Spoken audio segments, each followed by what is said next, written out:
if people are really, really believing that their astrological sign determines their destiny, then they will look for, based on their perception, the correlations that are equal to their belief system.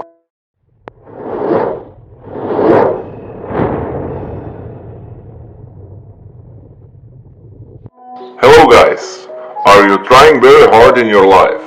Are you trying to control your life and force the outcomes? If you are, you're not alone. Today Dr. Joe Dispenza will explain why that doesn't work in attracting things we would actually want to experience, and how to relax and trust to life or God. I mean, just think about it. Does it have any sense to experience anything beautiful that life has to offer if we are constantly under stress and trying to control life? It's like trying to control God. Dr. Joe Dispenza shares his experience with attracting the desired things and gives us the amazing advice on what to do and what not to. Before we start, hit that subscribe button and the bell button next to it so you don't miss any of the new videos. Enjoy!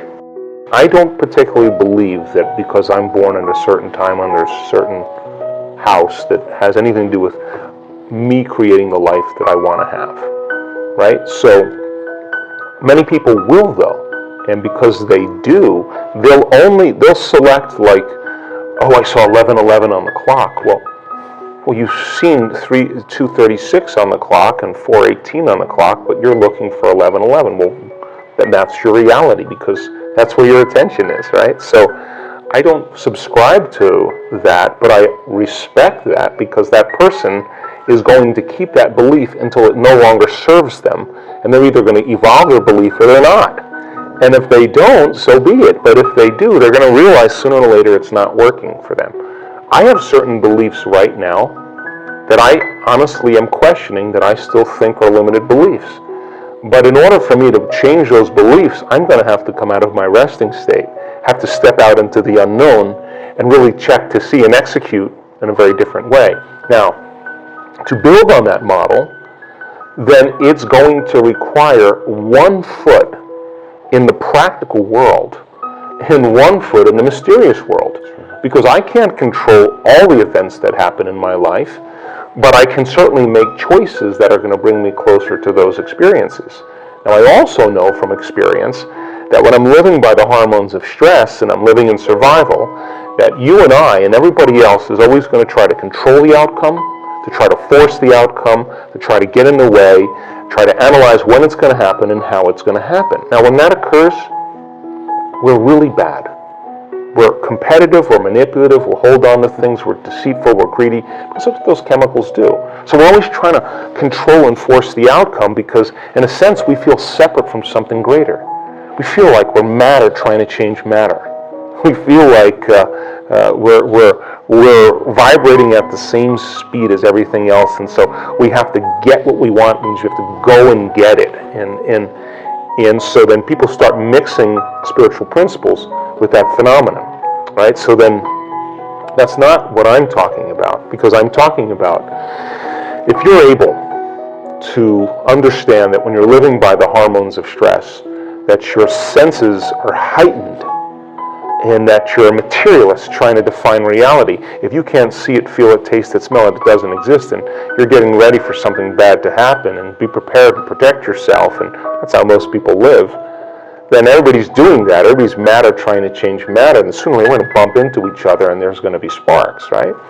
So then, is it possible then that instead of being defined as a body, living in an environment in a particular time, that if you were to close your eyes and disconnect from the external environment, to sit your body down and to transcend time and to become nobody, you have the biological machinery to do this, to become no one. You're not a face, you're not a man, you're not a documentary filmmaker, you're not your past, you're not your future, you're not a husband, you're not your body, you're not your emotions, you're not your habits, you're not the predictable future or the familiar past. You're pure consciousness. Now, if you are going to heal your body by thought alone, if you are going to create some event in your external environment by thought alone, and if you are going to transcend time by thought alone, then you have to become thought alone.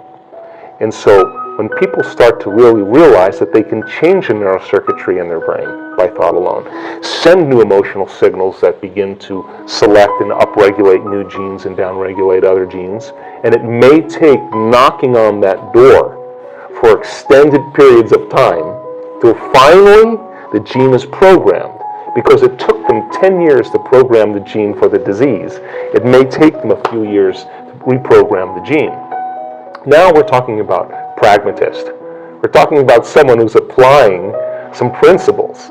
And so then when that occurs, and the energy that was sitting in these hormonal centers of survival, anger and fear and guilt and shame, the energy kind of moves up a little bit. We've measured this. Heart starts to open, gets more coherent. The field around the body begins to grow. We've measured that. The person feels more like energy, less like matter. They feel more like wave, less like particle. They're not afraid of the unknown.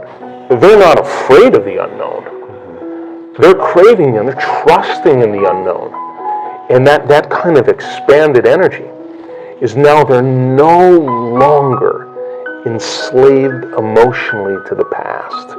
They're no longer an identity that's connected to a disease. They're no longer a body who's addicted to an emotion. They're no longer trying to forecast the future based on the past.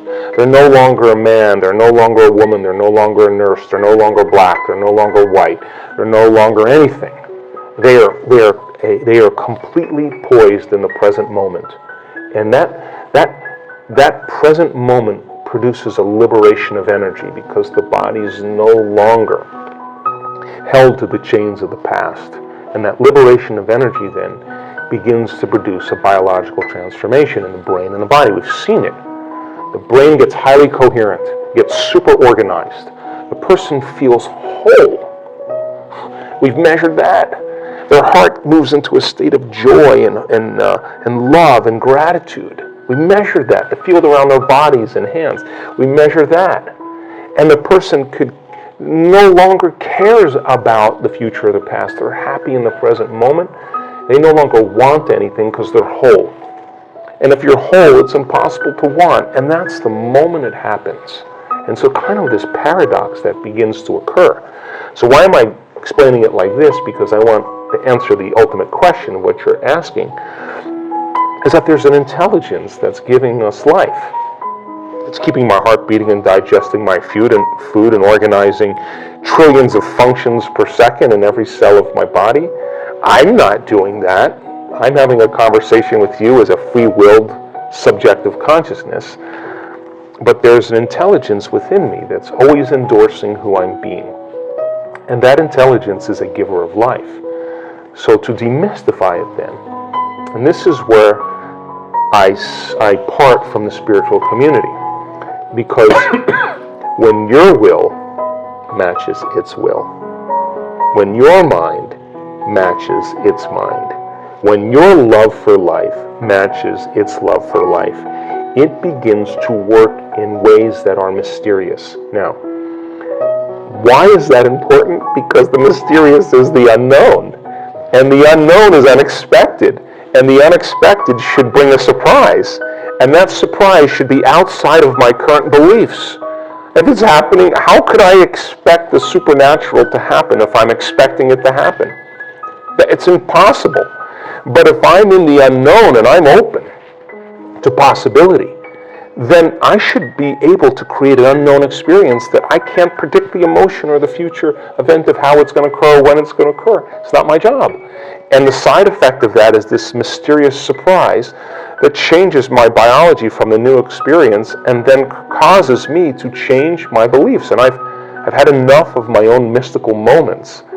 In the midst of that mystical experience, I have said in the midst of it, I have this all wrong. I have said it right in the midst of the experience. I am doing this so wrong because I was so programmed into this box of belief. But the only way the unexpected could happen is giving up expectation, which means you have to surrender that belief. How it's going to happen or when it's going to happen, I can't predict that.